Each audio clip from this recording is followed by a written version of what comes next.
When it comes to family struggles, the Bible does not sugarcoat.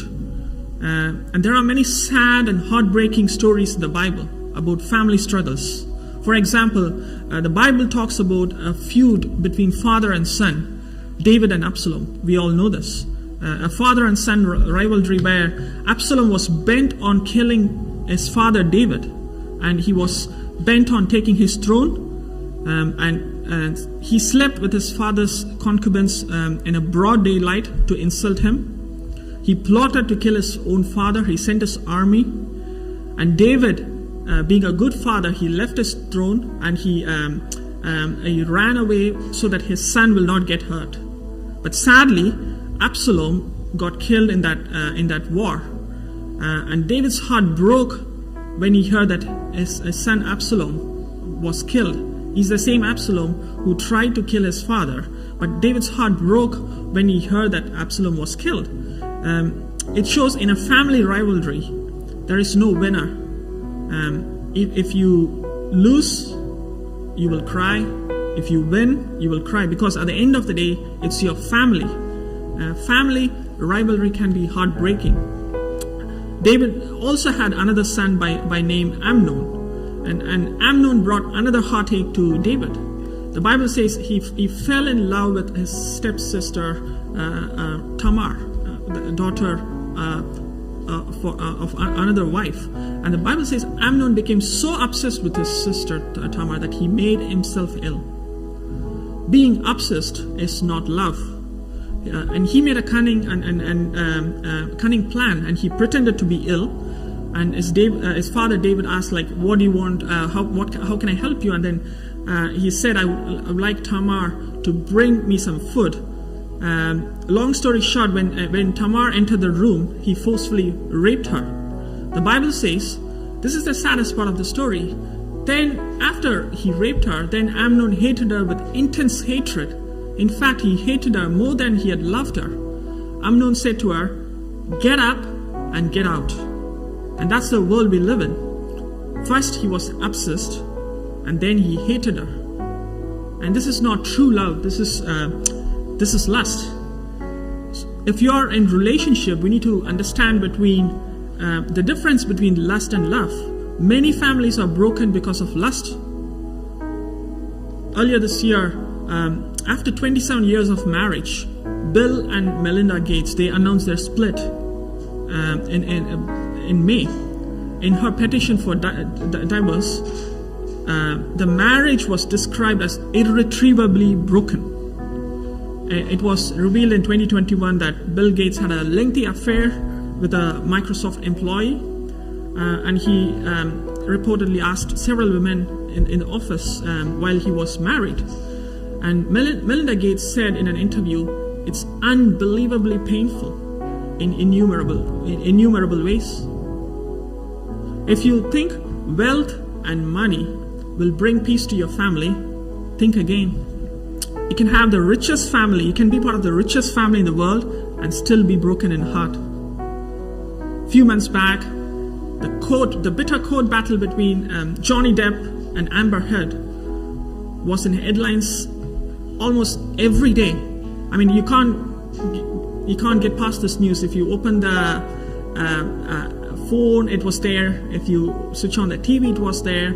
A bitter rivalry between a husband and wife was broadcast everywhere in the world, and there were some abusive words and nasty words spoken during that trial. They were accusing each other of abuse in relationship, and these two people were seen as very successful Hollywood stars. They acted in many movies, many famous movies. So if you think fame and popularity can bring peace in your family, think again. You can be a famous Hollywood star, but your heart can still be broken. A pastor of a mega church in the States, he committed adultery and he was removed from his office. Later, he wrote this in his website. It's a very sad letter, but it's very, very true.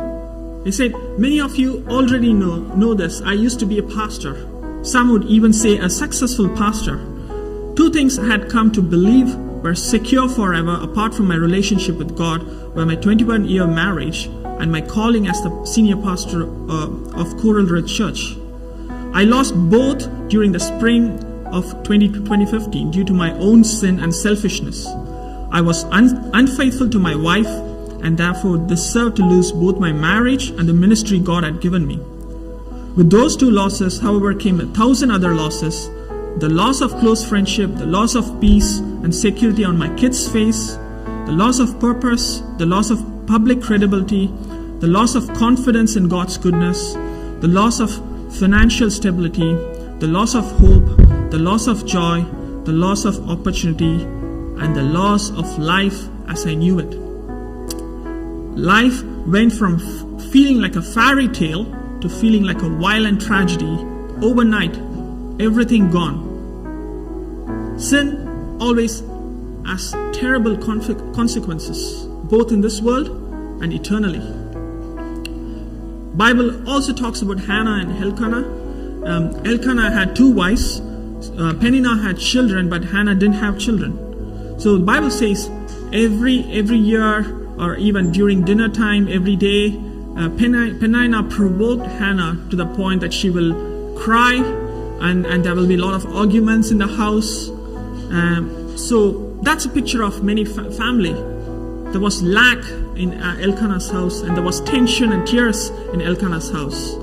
And Bible also talks about Eli and sons. And Bible says Eli's sons were scoundrels. They had no regard for the Lord. The sin of the young man was very great in the Lord's eyes. They were treating the Lord's offering with contempt. And God sent a prophet to Eli and said, I would judge his family forever because of the sin he knew about. Talking about Eli. His sons blasphemed God and he failed to restrain them. Isn't that sad? Eli's sons were out of control. They had no regard for the Lord. They caused a lot of pain to the father and to the whole house of Israel. The whole house of Israel were brought down, and even Eli's life was lost because of these two young boys. How many father and mother are in tears and pain because of their prodigal sons and daughter? We live in a world where there are many broken families, many failed marriages, many sons and daughters being raised up with no knowledge of God. We live in a broken world.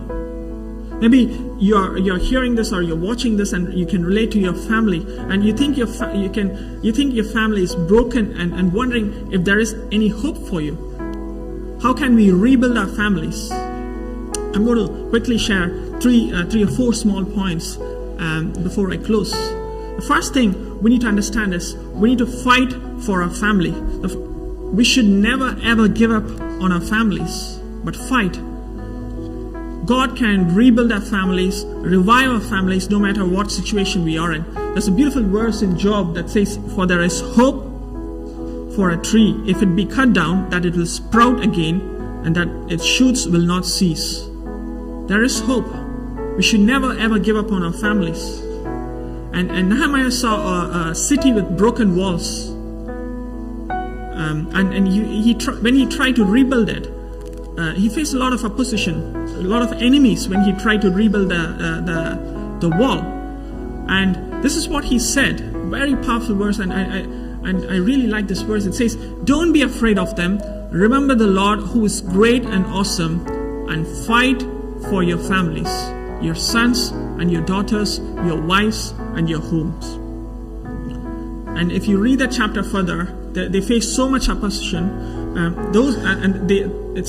The Bible says those who carried materials did their work with one hand and held a weapon in the other, and each of the builders wore his sword at his side as he worked. So literally they were fighting, they were carrying the weapon and they were building.